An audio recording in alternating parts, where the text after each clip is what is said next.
श्री कृष्ण कहते हैं, समय को व्यर्थ होने से बचाइए। समय आपको बिखरने नहीं देगा। कुछ करते हुए असफल हो जाना कुछ ना करने से अच्छा है। दुनिया में समय सबसे दुर्लभ है। इंसान के पास अधिक हो तो उसकी कद्र नहीं करता, और जब कम बचता है तो पल पल का हिसाब करने लगता है। हर कामयाब शख्स में खुली आंखों से ख्वाब देखने का हुनर होता है।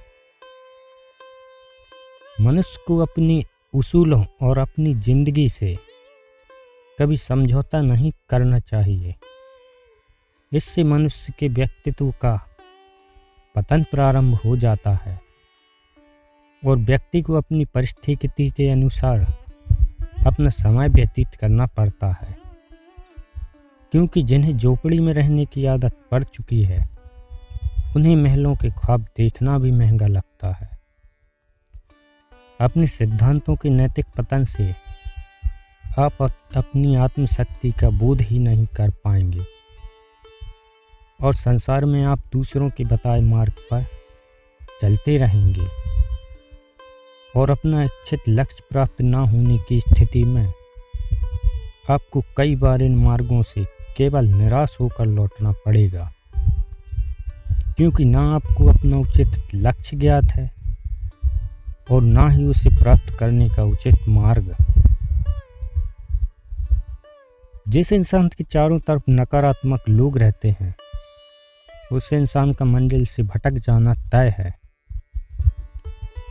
क्योंकि अपनी जब समय के अनुकूल था तब आपने अपने उद्देश्यों या उनकी पूर्ति कैसे हो इस पर तनिक भी विचार नहीं किया और ना ही अपने मस्तिष्क पर कभी इन गूढ़ रहस्यों को खोजने का दबाव डाला, क्योंकि उस समय आपकी आत्मा भी सांसारिक और क्षणिक सुखों में इतनी लीन थी कि आपकी चेतना की पुकार भी उसने कभी सुननी नहीं चाहिए। समय हमेशा चलता रहता है, कभी रुकता नहीं। यदि आज बुरा है तो कल अच्छा होगा।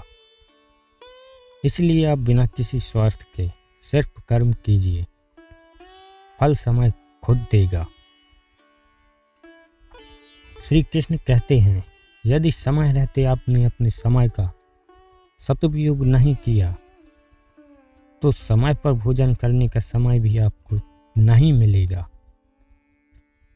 आपका जीवन ना आपकी धरोहर है ना किसी अन्य की, अपितु ये इस सृष्टि के संपूर्ण समय का एक क्षण मात्र है, क्योंकि मेरे 7 अगले ही क्षण क्या होने वाला है ये किसी को ज्ञात नहीं है। जो हो गया है केवल उस पर ही आपका अधिकार है। अब क्या होने वाला है इसकी तो केवल कल्पना ही की जा सकती है, और कभी कभी वो भी व्यर्थ सिद्ध होती है। जो कुछ भी है वो वर्तमान में है, जो बीत गया है वो नहीं आएगा, और जो आने वाला है उसकी चिंता नहीं बल्कि खुले हाथों से इसका स्वागत करें। श्री कृष्ण कहते हैं, क्या होने वाला है आप इस भय को त्याग दीजिए और आपके जो भी नित्य कर्म हैं इन्हें निष्ठा से कीजिए। किसी की तरफ नहीं देखिए, क्योंकि ये दुनिया चलने वाले को रोक देती है और जो रुक गया उसे गिरा देती है। उठिए, साहस कीजिए, अपने आप को कर्मठ मनुष्यों की प्रथम श्रेणी में लाकर प्रथम स्थान प्राप्त कीजिए। मुझे ज्ञात है आपको अभी सफलता नहीं मिली, परंतु आपके भाग्य में सफलता है।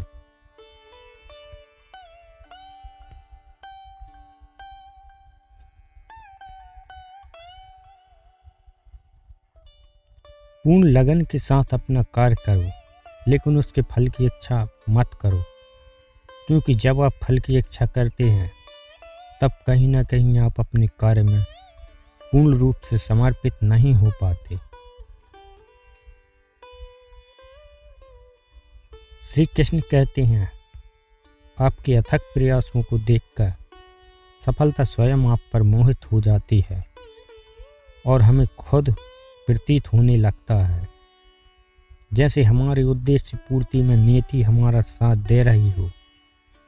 और इस परिस्थिति का सुखद अनुभव आपको तभी हो सकता है जब आप में अपना विकट समय प्रसन्नता और